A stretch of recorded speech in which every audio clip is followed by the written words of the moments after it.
Halos 2 buwan na lang, election 2025 na.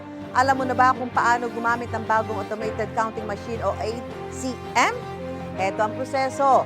Pagkakuha nyo ng balota mula sa electoral board member, una, i-shade ng maayos ang mga pangalan sa inyong balota. Pwede mag-undervote sa kada posisyon, pero hindi dapat sumobra sa bilang. Kapag tapos na bumoto, ipasok o i-feed sa loob ng ACM ang shaded ballot. May auto-align feature na ang mga makina para maiwasan ang paper jamming. Ayon sa COMELEC, mas mabilis na ang pag-scan ngayon ng ACM.